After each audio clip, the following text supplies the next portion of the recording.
한미 정상회담이 끝나고 2시간 40분 정도 지난 어제 저녁 6시 50분쯤 만찬장에 도착한 트럼프 미국 대통령이 한미 관세 협상 타결 소식을 가장 먼저 알렸습니다.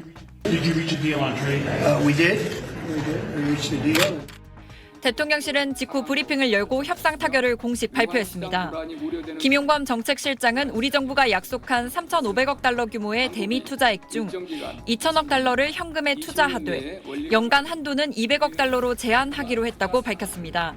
사업 진척 정도에 따라 달러를 투자하기 때문에 우리 외환 시장이 감내할 수 있는 범위 내에 있으며 원금 회수 전까지 수익 배분을 한미 간 5대5로 설정하고 20년 내에 원리금을 전액 상환받지 못하면 수익 배분을 조정할 수 있게 했다고 설명했습니다.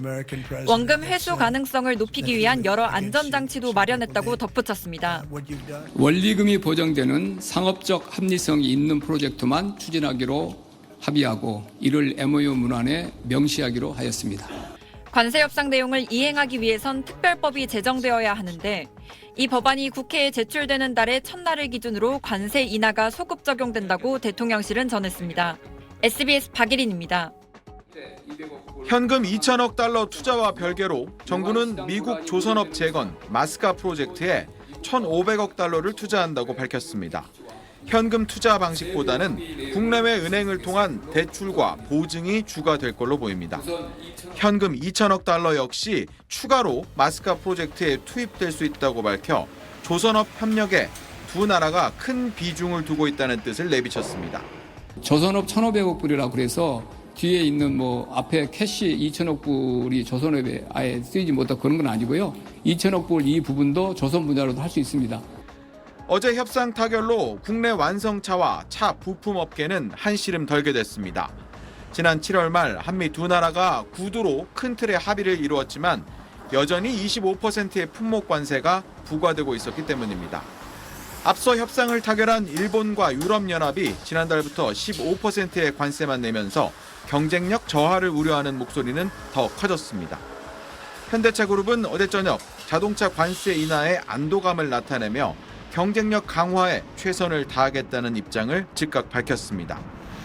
품목 관세가 적용 중이거나 예정된 품목을 제외한 15%의 상호 관세는 그대로 유지됩니다. 우리 주요 수출품 가운데 하나인 반도체와 관련해서는 경쟁국인 타이완에 비해 불리하지 않은 대우를, 의약품과 목재에 대해서는 최혜국 대우를 받기로 했습니다. 항공기 부품과 복제 의약품은 무관세를 적용받습니다. 쌀과 쇠고기 등 농업 분야의 추가 개방을 방어한 걸 정부는 성과의 하나로 꼽았습니다. SBS 박현석입니다. 이런 가운데 조금 전 트럼프 미국 대통령이 한국이 핵 추진 잠수함을 건조하도록 승인했다고 밝혔습니다. 워싱턴 연결해 바로 알아보겠습니다. 김용태 특파원, 먼저 트럼프 대통령이 밝힌 내용부터 구체적으로 전해주시죠. 미국 트럼프 대통령이 조금 전 SNS 트루스 소셜에 올린 글입니다. 한국이 관세 인하 대가로 3,500억 달러를 투자하기로 했고 한국 기업과 사업가들이 투자하는 금액은 6천억 달러를 넘을 것이라면서 한미 군사동맹은 그 어느 때보다 강력하다고 말했습니다. 그러면서 한국이 현재 보유한 구식 디젤 추진 잠수함 대신에 핵 추진 잠수함을 건조하도록 승인했다고 밝혔습니다. 앞서 이재명 대통령은 한미 정상회담에서 핵 추진 잠수함 운용에 필요한 연료를 확보할 수 있도록 허용해달라고 요청한 바 있습니다. 핵 추진 잠수함을 개발해 운용하려면 소형 원자료와 농축 우라늄 연료를 확보해야 하는데 이를 위해선 미국 측의 동의가 필수적인 것으로 전해졌습니다. 아직 구체적인 내용은 확인되지 않았지만 트럼프 대통령이 직접 핵 추진 잠수함 건조를 승인하겠다고 밝힘에 따라서 후속 논의는 급진전될 것으로 예상됩니다. 네, 또 미국 국방장관이 한국의 전시작전 통제권 전환 추진에 대해서도 긍정적으로 평가했잖아요. 그렇습니다. 헥세스 미 국방장관은 이재명 정부가 전시작전 통제권 전환을 추진하는 것에 대해서 훌륭한 일이라고 언급했습니다.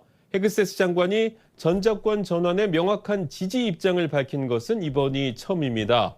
헥세스 장관은 한국이 더 주도적인 역할을 해야 한다고 강조했는데 미국의 부담을 줄여나가는 미국 우선주의 안보 정책과 같은 맥락으로 풀이되고 있습니다. 지금까지 워싱턴이었습니다.